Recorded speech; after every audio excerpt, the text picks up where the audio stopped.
When large jobs require moving massive amounts of snow, get the work done quickly and efficiently with the Western Pile Driver and all-new Pile Driver XL pusher plows, both featuring Trace Edge technology.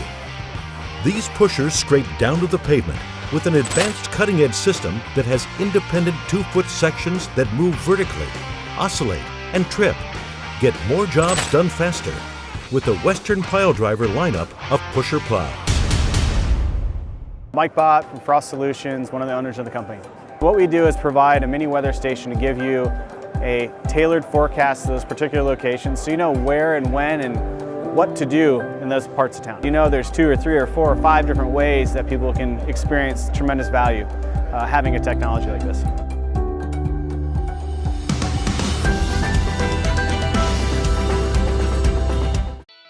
Welcome to the Entrepreneurial Journey with your host, Dave Wescott.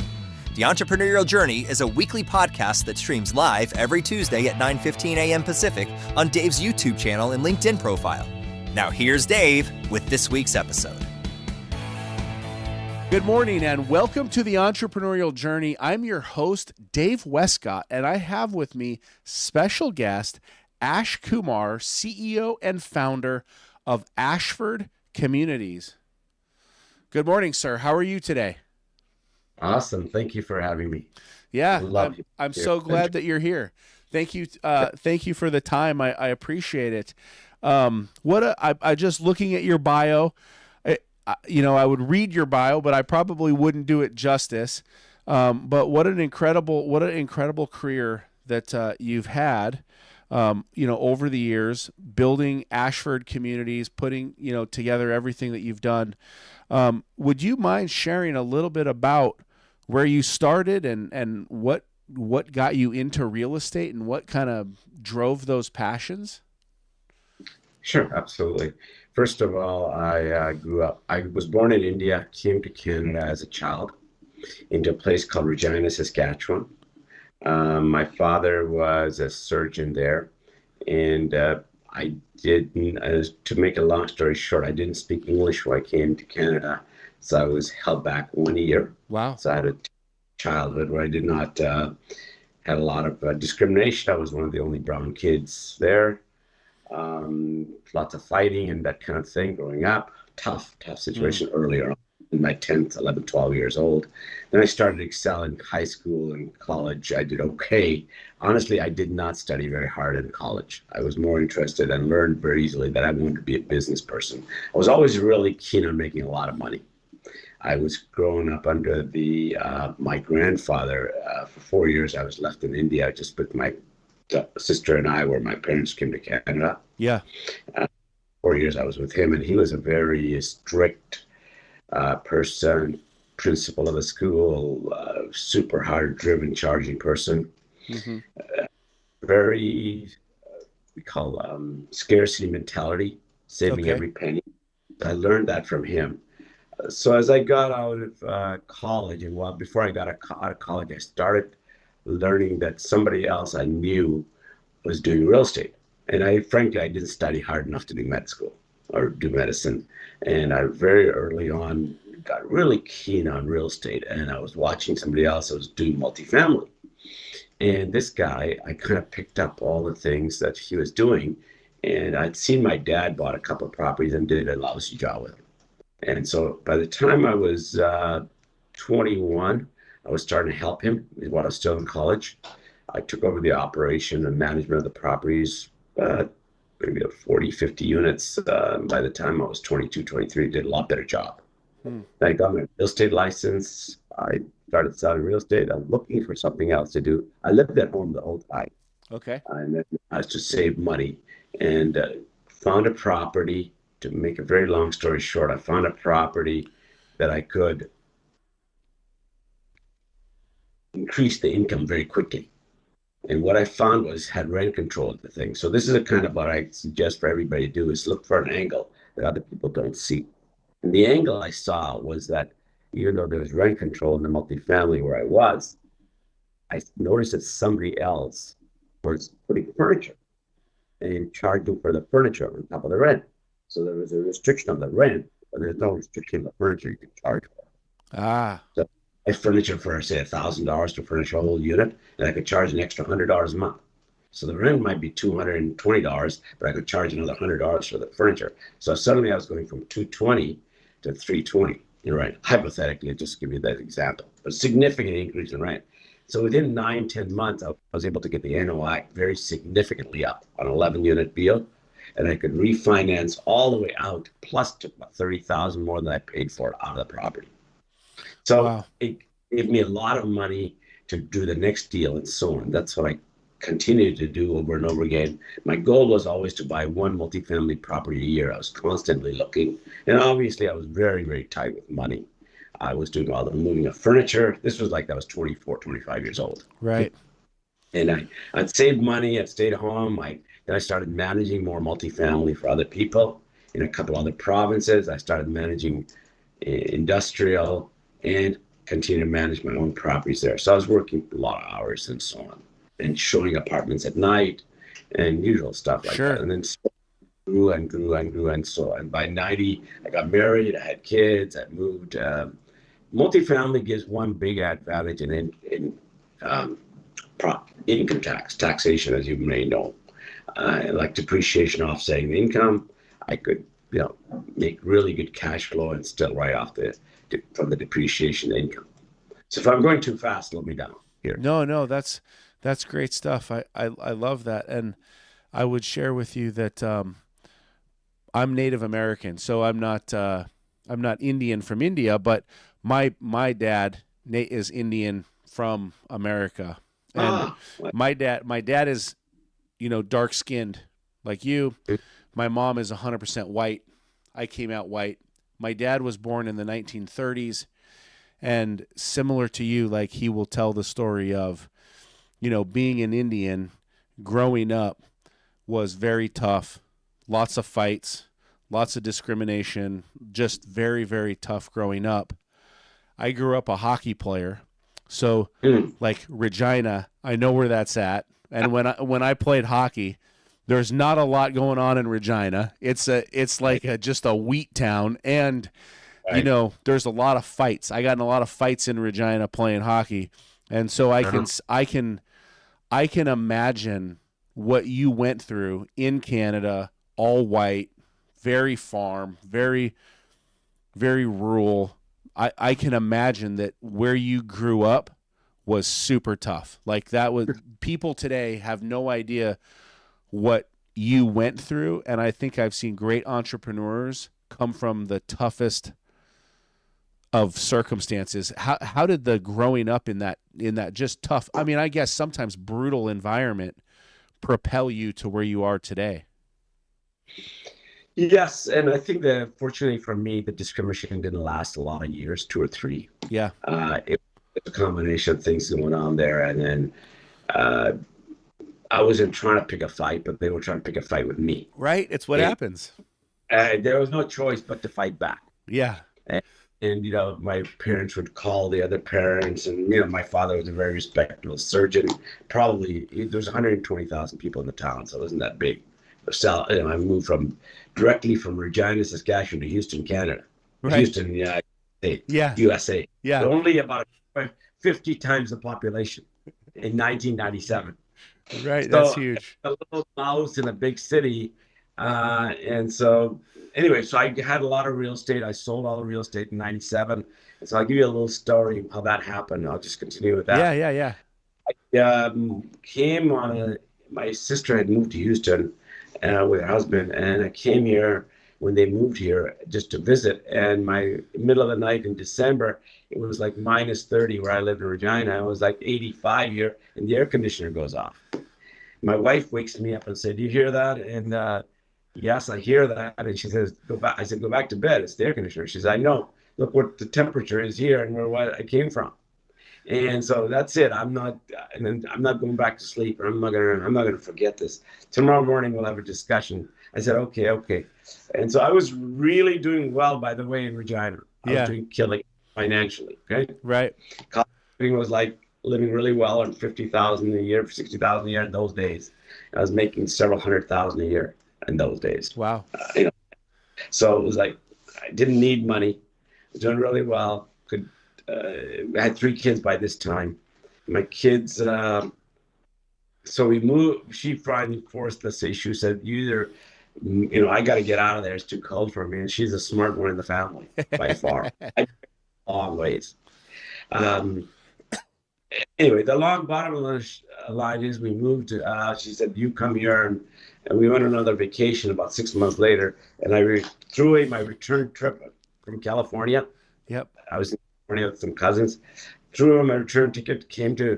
Looked in California, looked in Houston, looked in North Carolina, and then decided to come back to Houston and started looking at real estate. I started buying in 1997 in Houston. Started selling in Regina.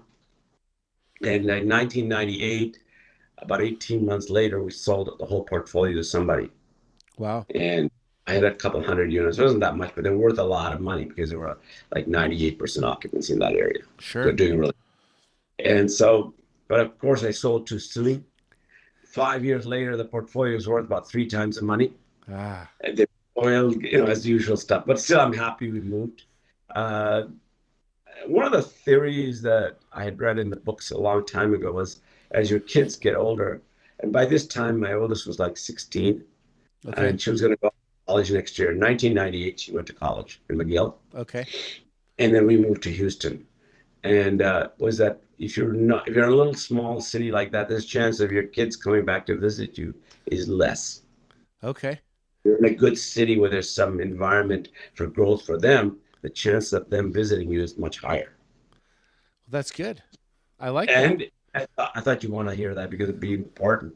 Because if you put like people have second homes so they can attract the family back to visit the second home, skiing or beach or whatever. And in this case, that was a move that helped my kids stay together. And currently 2 of my kids work in the business with me.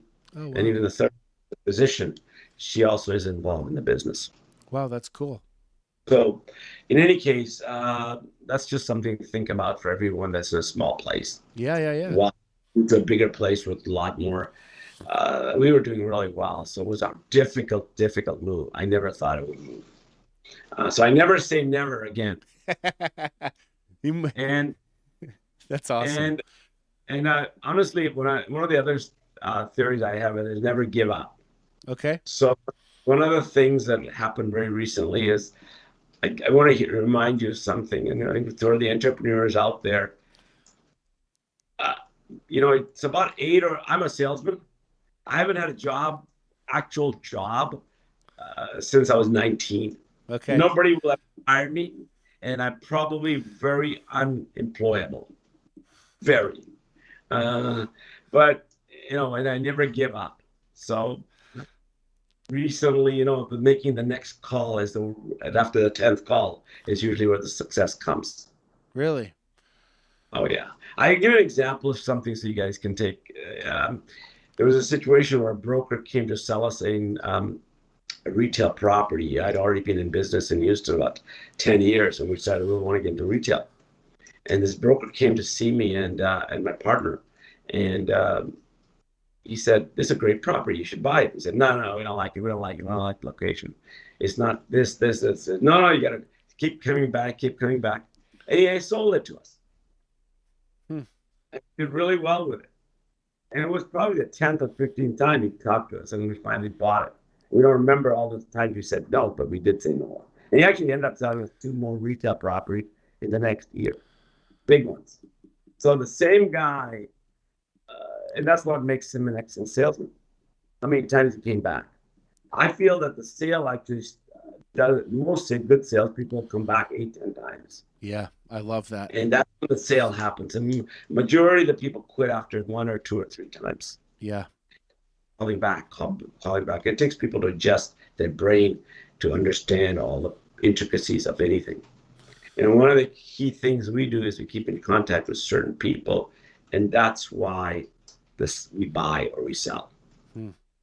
I'll give you an example of something when I was doing something in Canada, and I was doing a course with a bunch of people where you're calling for sale by owners. Yeah. Pretty young in my career. Maybe I was 33, 34. And I took this course not believing I'd be able to get anything out of it, right? Well, I made the calls that other people made, but I only made them to multifamily owners. And I ended up, after the course, buying a property from this person. So it's because of the calls. Initially, they didn't say anything, but then they called me back. And actually, there's another one like this, similarly next to where I had a property. Actually, just before I left Canada, the lady came back and wanted to sell me a property. I would have bought it. So I would get my friend to buy it instead. So the thing is, the theory of this for sale by owners or cold calling doesn't work if you're consistent. So I just want to make sure I understand. So you're young, you're picking up the phone, you're dialing for dollars, but you're not calling single family residences. You decided to call on multifamily owners, and you're saying, "Hey, you've got a property, I would love to buy it," and you're going after it, and you're going after it, and you're going after it, and then that's how you started to develop your portfolio, was by picking up the phone, calling these people, and then buying the property that they were selling. Yeah, I mean, obviously it's 1 in 20 or 30 or 50. Sure. But if you call people, they're going to respond back to you. Most of the purchases I made were through brokers. Okay. But some were contacts. In U.S., all the time I've been here since 97, I think maybe one transaction is done without a broker. Okay. How do you sustain buying one multifamily property per year? Like, I think for the entrepreneurs out there, like, buying one property a year seems like such a monumental task. Like, where do you get the cash? How do you implement it? How do you even do that? Well, as I mentioned to you earlier, we were doing it by refinancing existing properties. Okay. Buy, fix, increase income dramatically. And you have to figure out a way to increase the income dramatically, which is like, in our case, the first few were by putting furniture in. Yep. Because there was no other, that was the angle I took. So you have to find some way of increasing income dramatically, or cutting expenses dramatically, or something. Maybe there's no air conditioner, put air conditioners in. Maybe there's no washer and dryer connections, you put washer and dryer connections in. In the US, that's what we've been doing here, for example, is putting washer and dryer connections in old properties. And you get $50 to $75 a unit increase in rent, which is a big number. Or maybe you put granite where there is no granite, or you find a way to different things that will increase value to the customer dramatically. You want to get a situation where the customer is chasing you more than you're chasing the customer. I love that. I mean, what I mean by that, where there's a tenant, you have to give value. If you're not providing a value that's greater, everybody wants value for their dollar.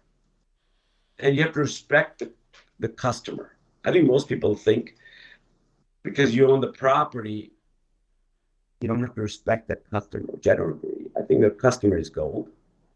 And the customer knows what they want in terms of, and if they don't know, you have to show them what they can get better value from. So, I mean, you're buying, large apartment buildings. I mean, probably 100+ at this particular time. We are. But for the guys starting out, they don't start out at 100+. Maybe their first is a 4 unit, or maybe a 6 unit, or an 8 unit. Sure. How do you get value out of a 4, 6, or 8 unit? Like, what are some tips to just start out? Fantastic. Because I did start with small. Okay. Yeah. I mean, make that clear. Okay. So here's a good example, something to think about, because I always get that question. I think the key is, first of all, location. Everybody knows that. Overpay for location. Let's assume you're at a great location. You find a duplex. I'll say a duplex. Let's start with a duplex. Sure. And in a duplex, you find a way to make it from a duplex into a second unit downstairs. So in other words, it becomes 2 to a 4. Yep. Make sense? Yep. So in some places, people divide up the duplex upstairs and into 4 bedrooms if you're near a university. If it's a 2-bedroom duplex, or 4-bedroom, 3-bed, make it 4 rooms and just rent out every room. Yep. People do that. So, yep. Or either get from a duplex into a 4-plex. Does that make sense? It does. They have a different entrance. If you can make it downstairs, maybe it's not renovated, finish the downstairs. If you're in northern Canada, you have a basement. In southern USA, you don't have basements, so we can't do that. Another way to do that, just also, I don't know if you're aware of it, but the first 4 units is considered residential. It's not considered commercial. I think up to 4 or 6 units is residential. You could move into a unit. Let's just assume you're starting out. You move into one of the units on the duplex on the side. Now you're a residential, okay? Yep. Get the value to go up. When the value, and you improve it, maybe that grade when you start it, renovate it. If you're living in it for 2 years, it's considered primary residence. Sell it, and you can get all the money comes out tax-free. Whether it's a duplex, fourplex, if you make it primary residence, I don't know about a fourplex, but a duplex definitely, and figure out how to do that. Yeah. Get some smarter than me that area if you're working it. So renovating is one of the keys to increasing income fast. I'll say duplex, fourplex, buy something that needs some work in a good location. Whether the 2 areas that need the greatest value, which you have maybe covered some other places, is either bathroom or kitchen.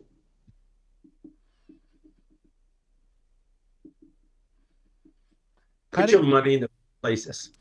How do you when, let's say that you get that 6-plex unit or something, like you've stepped up a little bit and you get into a 6-plex, but your rents are maybe $800 a month, $1,200 a month. Like they're not super high rents, and you might have a good location, but you're looking at those tenant turns, and you get costs, and they're coming in $5,000-$7,000 to turn a unit, and you're thinking, oh my God, that's half of my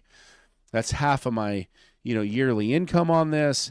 I don't want to put that money into it. What is your philosophy, or how do you control costs on unit turns, and do you do upgrades in unit turns at that size, or how do you manage those costs in those type of buildings? So I got an idea for you that you may not have. What we've done a lot in our properties, in some of the properties, is if you have a 2-bedroom, 1 bath, which is now an obsolete unit. Okay. You put a 2nd bathroom in. You can. Many times old properties have big closets. Yeah. And you can put a 2nd bathroom in. So it becomes a 2-bedroom, 2-bath. It increased huge amount of value. You probably get $150 plus $200 increase in value right away, rent. By putting a $5,000 bathroom in, you get that much increase in rent, depending on the location where it is. That's a great turnaround right away.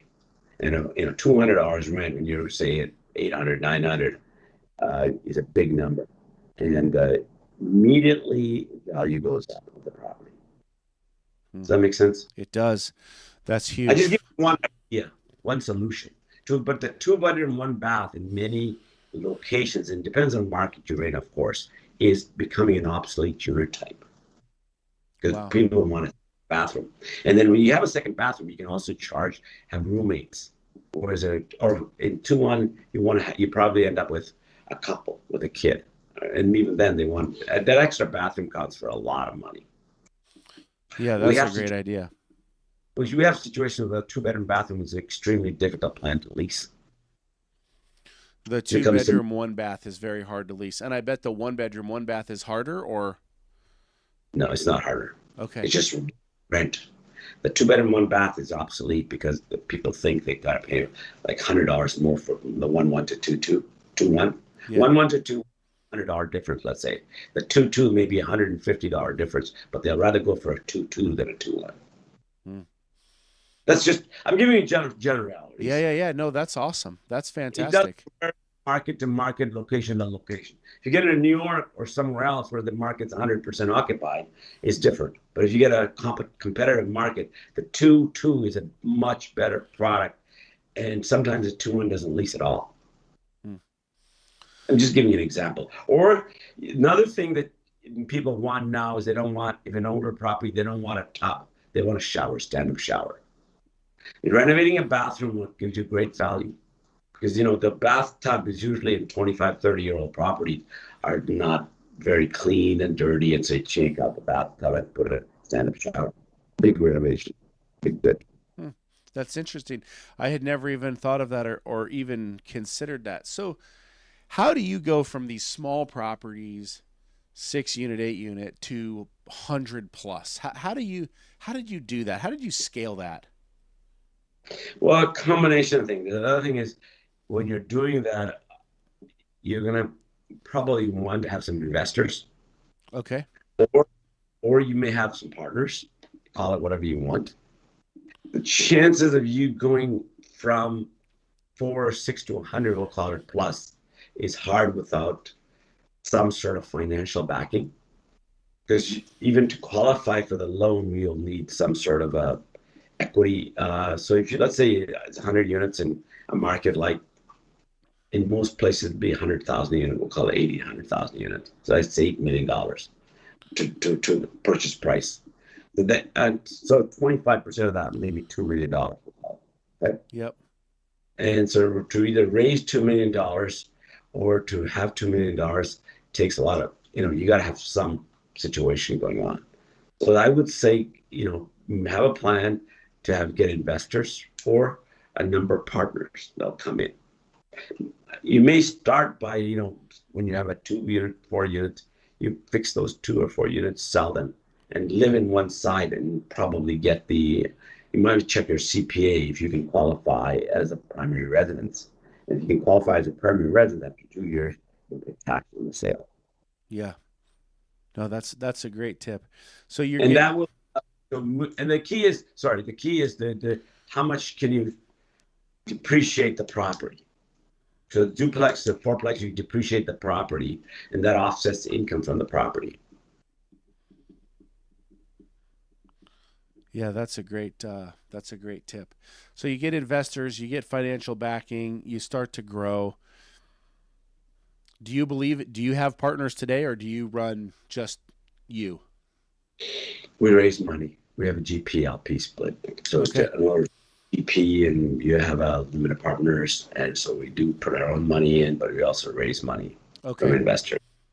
And so almost everyone that is even larger, we'll call it BlackRock, they even raise money, a lot of money, in billions. So I would say raising money is one of the key ways to get to the point where you are going to figure out some partners. You may not be able to raise money directly, but have partnerships of some type, whether it's your brother-in-law or your father or somebody else. Sure. Figure out where you can get money.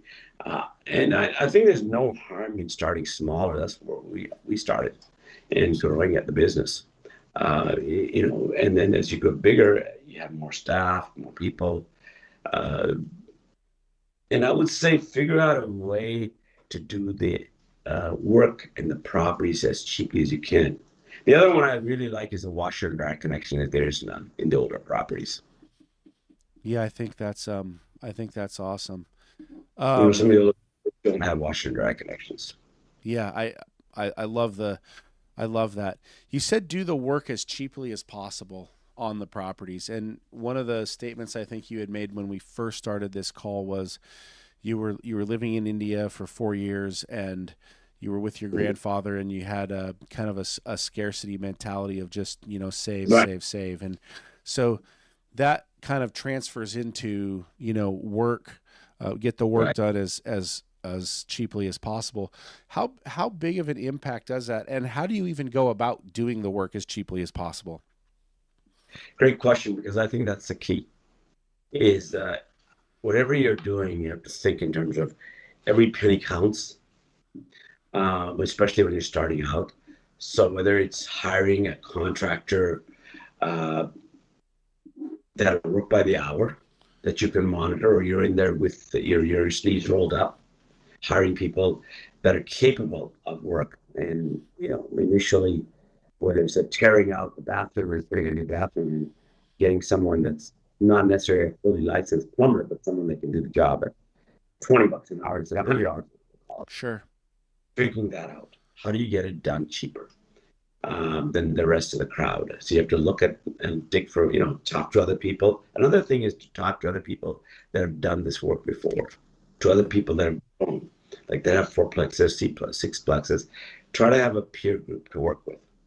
The peer group will give you some ideas. If you can find other people that are in the same business and talk to them, learn from each other, they'll give you ideas on the contractor. Pay. I mean, I know that sounds funny, but if you really, you're allowed to pay cash, you just get to sign Yep. a bill. If you pay cash on the spot when the work gets done, you'll get better work done. I mean, just legal. Yeah. I'm a big believer in paying the cash. Like, you can save 20-30% on the cost of a contractor by paying cash. On the spot when the work is done, or maybe you pay every day. Yeah. And so you get a certain amount of cash, and the guy, as long as you just signed something from him that he's done the work, and you receive the money, and you keep that bill, you can pay cash, allowed to a certain amount. Yeah, I think that's phenomenal. What peer groups would you recommend? Is there anything out there that you think, hey man, you got to get into this, or this is the type of organization you want to be in? So it depends on what level you're at. Obviously there's many peer groups out there.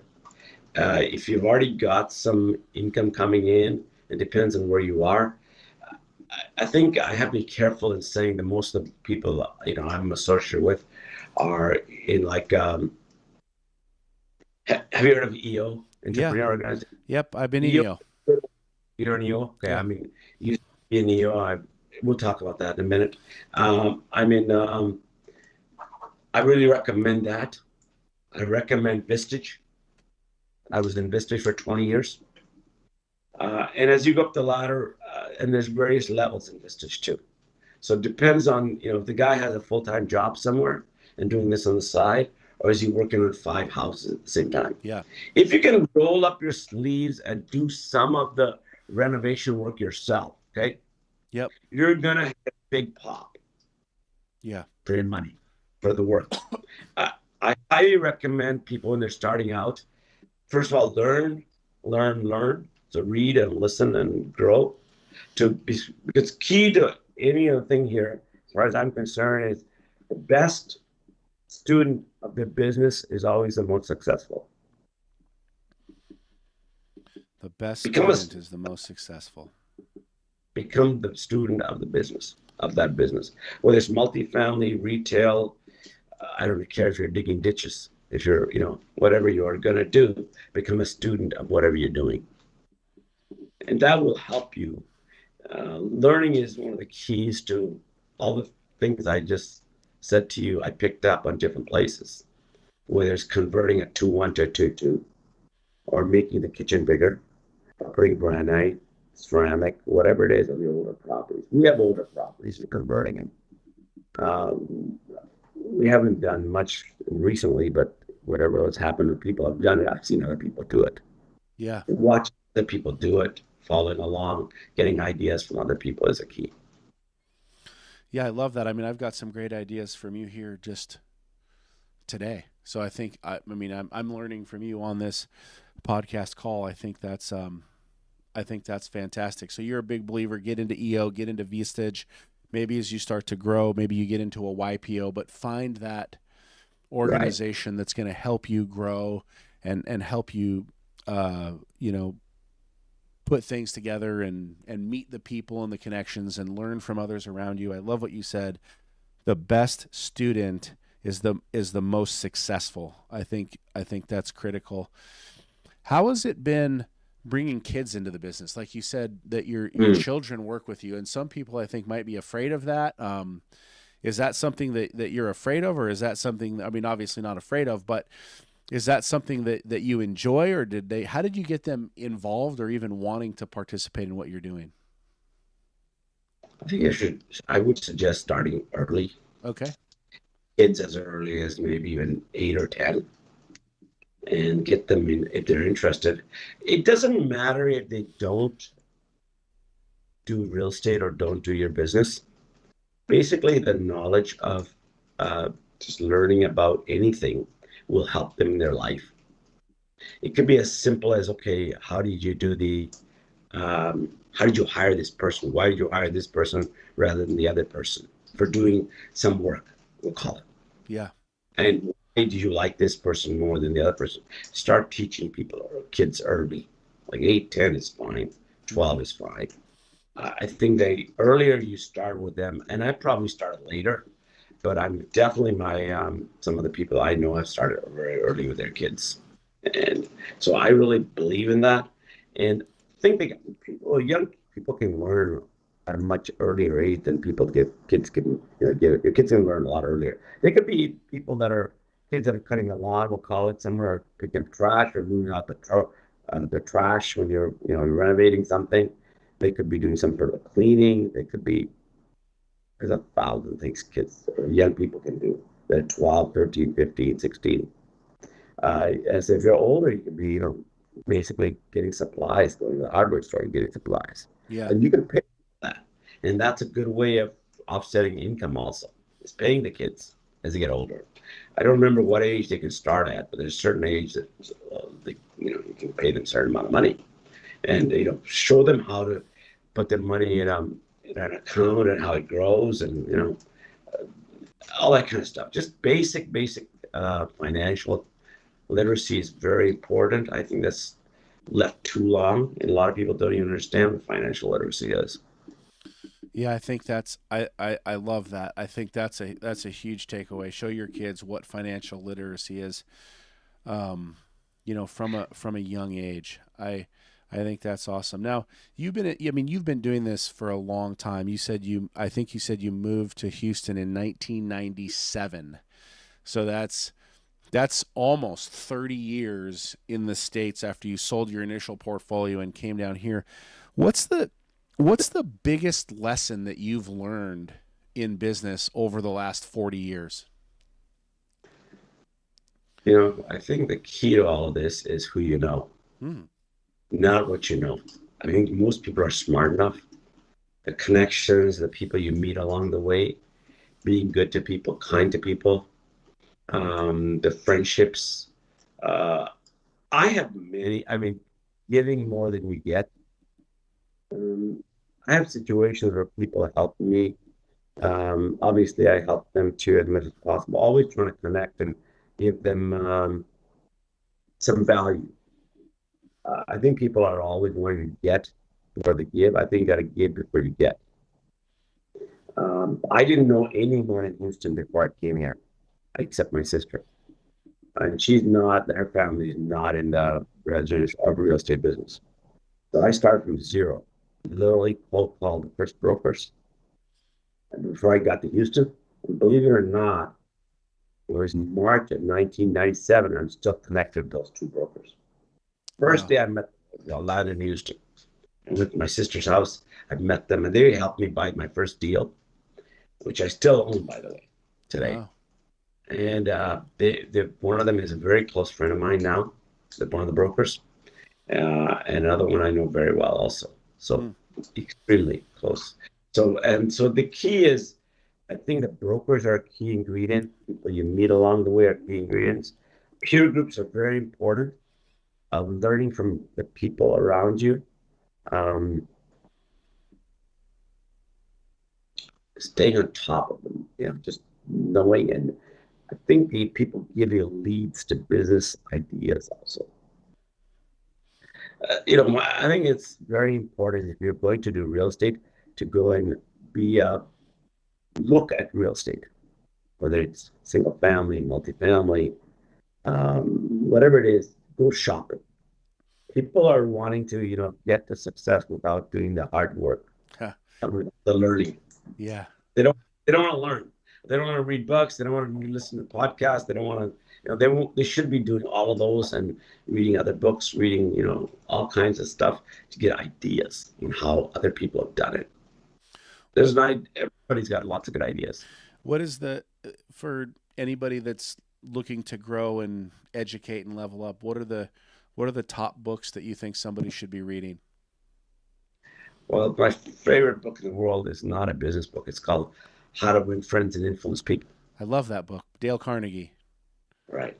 The other one is how to, again, that's one of the keys. I think that's probably the best book ever written on business relationships, personal relationships. And of course, there's many, many books. There's another very simple book called Eat That Frog. And it's by Brian Tracy. He's got tons of free videos, audios on YouTube and all over the place. I think he's like been around 50 years plus. Yeah. That book is so simple. If you can implement that it's a grade 5 level reading. Yeah. It's on YouTube for free. Yeah. If you can just implement that one book, you can solve maybe 70-80% of all problems. Wow. And one of the things he talks about all the times is, do the hardest thing first thing in the morning. So you've got one big frog to eat, or one big thing to do. Write down the kind of things you need to get done in a day.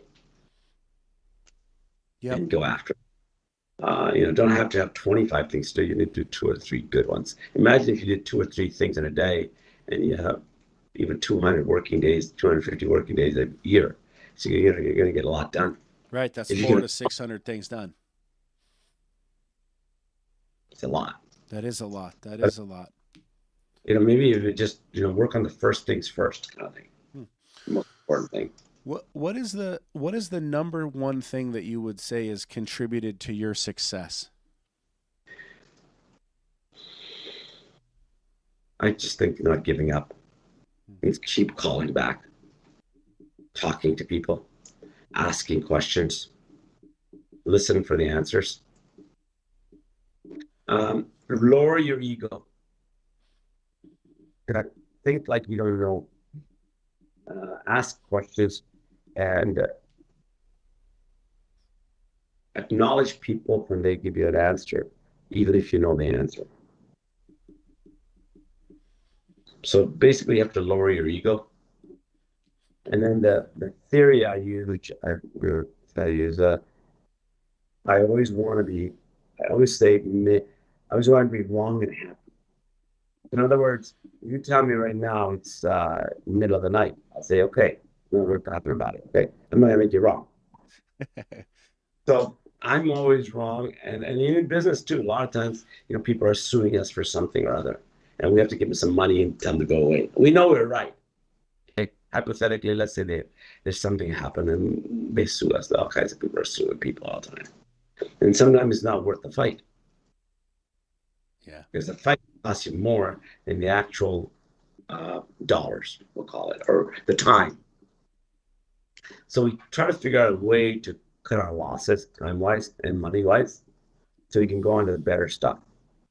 It's a hard concept to make yourself wrong. Man, you got so many good things here. I don't even. I'm on my second page of notes. Well, I mean, let me give you an example. Dave, you're married, right? Yes, sir. You have kids. I know you have kids. Yep. Okay. Imagine if you went home and your wife said, I'm cooking, I don't know, pick something, lasagna. You don't feel like having lasagna today. You want steak. And you give her the 1-2 that, why did you pick lasagna? We discussed we're going to have steak tonight. Chances are you're not going to have a very good meal. No. So I would say, whatever, even if there's too much salt in the lasagna, just eat it and be quiet. Shut up. It's not big enough. It's not big enough. I love that. I love that. I'd say with your kids, if you make your kids wrong, the chance of them listening to you is very low. Making anyone wrong at any point is not the correct way. You gotta stop. Do not make anybody wrong. Figure out a way to, make people right. The only reason people are going to work with you or for you are you got to give them a lot of appreciation. A lot of things. I'll give you a trick. All right. I write a lot of thank you cards. Handwritten. Now, that's gone in this day and age. Assume that you have a contractor who's done a good job for you. What about writing a thank you handwritten? I'm just giving an example. I love it. Or your broker or something like that. Anybody. Hardly any more than money. Appreciation is important. In our meeting this morning, we talked about how to give people more appreciation. We discussed that for like 20 minutes. And that's actually way more valuable to them than even sometimes a raise. And appreciation is like almost number one on the list of what people want, employees want. And how people want to recognize. And, if you go in and just making this up. They go to your kids, you shout at them for, let's say, just nothing. And chances are they're going to be afraid of you, and you're certainly not going to be a good dad. I mean, not worry about the little stuff. Yeah. Figure out, oh, that's okay. Let's go. Let's move on. Let's fix this. I remember my daughter, 16, she literally ran the car into the garage, not the garage door, but the wall. Yeah. And she was just so scared. I said, don't worry about it. Let's go on. Let's fix it. Let's fix it. And she still remembers it. She's like 25 years later. Because, don't worry about that. So it's done already. Let's fix it. Don't worry about that now. Let's move on. I love that mentality. It's like a slow down mentality. Like, slow down. We don't have to go crazy about every little thing. Like, let's make the best of where we're at. I think that's huge advice. I mean, your time has been so valuable this morning. It's been wonderful. Thank you for spending so much time with me. I have two questions left. And, one is, I mean, you've given so many tips, and I've heard you say, don't give up. Like, that's been one of the number one things that's attributed to your success. And this answer might be the same, but to the entrepreneur, who's not in real estate, or maybe they got a concrete business, or maybe they've got a landscaping business, or, maybe they own a fruit smoothie stand. I don't know. But in everything that you've put together over the years, what would be one or two tips that you would give them to just stay focused on it? And maybe you've already given them today, but what would you tell them to go out and do today to make their life everything that they dream of? First of all, be grateful. I mean, we have such a good life. We have, warm heat and cold, air conditioning, clothes, food. I mean, most of the world doesn't have. I know this sounds awful to say this, but I actually pinch myself in the morning. It takes about 30 seconds for the hot water to come out. I put the hot water in. I can't wait for the hot water to come. I kind of say, why is this not here already? That's bullshit. So basically, you want to be grateful for all the things you have. And, a lot of the world doesn't have cars and fridges and stoves. I'd say, I mean, even the poorest people in America have all the things I just mentioned to you. Yeah. And those are luxuries, including in many parts of the world. In North America, is considered almost like standard, like U.S. and Canada. If you get into places like, if you get to Europe, little places to live, and like heat is so expensive, and all that kind of stuff. And hot and cold running water is not normal for many parts of the world today. So I think we need to be grateful for all things. If you write down 3 things you're grateful for every day, it really helps you. Morning or night or something. I love the gratefuls. I love this. And in my family, with my little kids and my wife, and my daughter's 10, but the first thing that we do every morning is we get around together and we each share 10 things with one another that we're grateful for. Awesome. That's great. Every day. That's a big... My 2-year-old, he's two and a half.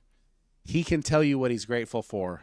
And he'll say, wow, Mama, and he'll bury his head, or he'll say, Dada, and he'll bury his head. But I am such a believer in being grateful, because our worst day is nothing compared to somebody's worst day in another country. Like, they might be fighting for food. They might not even have sanitation, water, all of those things. So I love the be grateful. I think that's incredible. I have one final question. It's my favorite question. I love this. Is, you've got a billboard. It's on the side of the freeway. It's completely blank. You can write anything you want on there. One word, one statement, one sentence, whatever it is. What is it that, at your stage in life, what is it that you want to share? What would you share with the world today?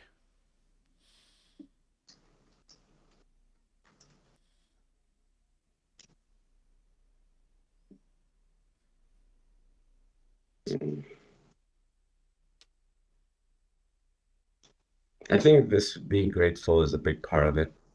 And the other thing is, things will change. If you're not doing well today, or an hour from now, 5 days from now, whatever, things will change. And I think we worry too much about, we get hung up in the past. I'm not sure how to explain all this, but being grateful may be the best thing to say. I love it. And I love that things will change. Things will change. I mean, whether you are, I've been through a lot of different recessions, a bad situation. In most cases, those have evolved and gotten better. Like whether the stock market's crashing or unfortunately somebody's died or things will evolve and get better.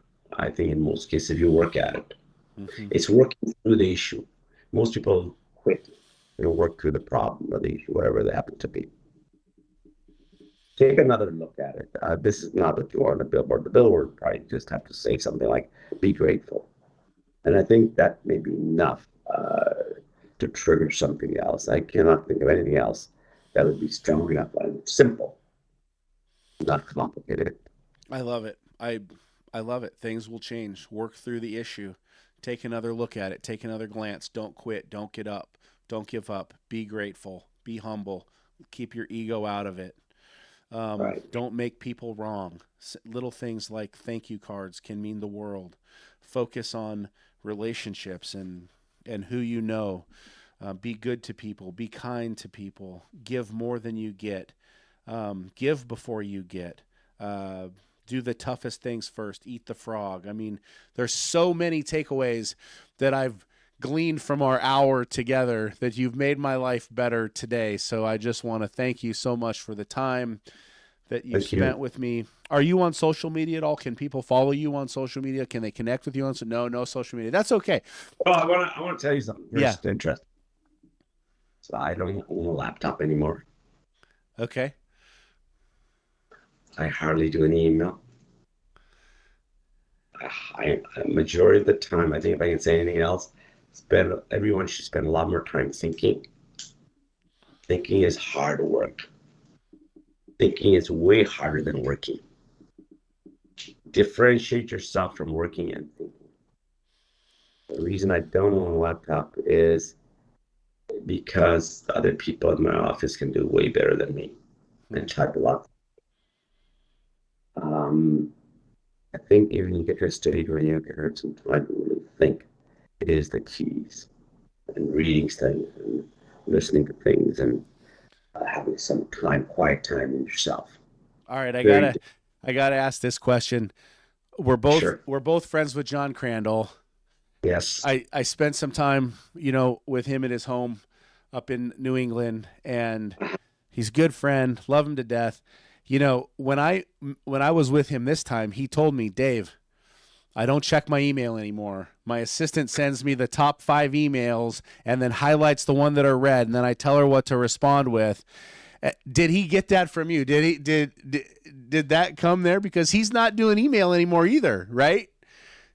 Well, email is a killer, as you know. Yeah. I mean, I know people that do 500-600 email a day. I don't even know what they do all day except that. So this is not, obviously, I used to take, I hardly get any phone calls, very few. And they're good calls. There are a lot of personal calls, but a lot of good business calls. So very few calls, or I make very few calls, relatively speaking. I don't know where you got that from, but it's like saying no to most things and yes to very few, so you have time. No really hard. To most. Yes to very few.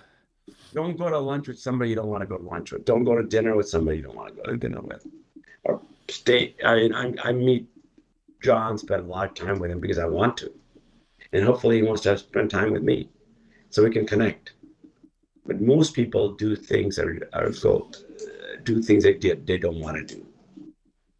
Yeah, that's true. I love that. I don't know if he got it from me. I'm not sure. I may have said to him, I don't do much email, but I'm not sure. But I think treating people, kindly, empathetically, listening to people is a really key thing to all life and happiness.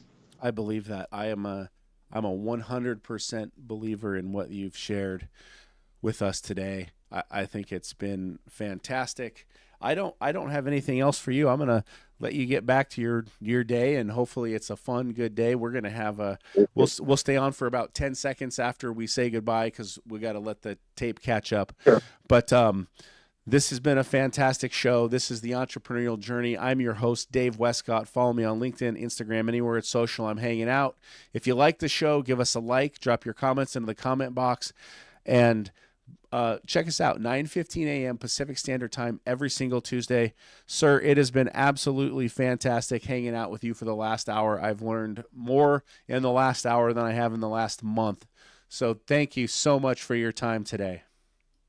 You're too kind. Thank you for your time. Appreciate you. Thank you, sir. Mike Bott from Frost Solutions, one of the owners of the company. What we do is provide a mini weather station to give you a tailored forecast to those particular locations so you know where and when and what to do in those parts of town. You know there's 2 or 3 or 4 or 5 different ways that people can experience tremendous value having a technology like this.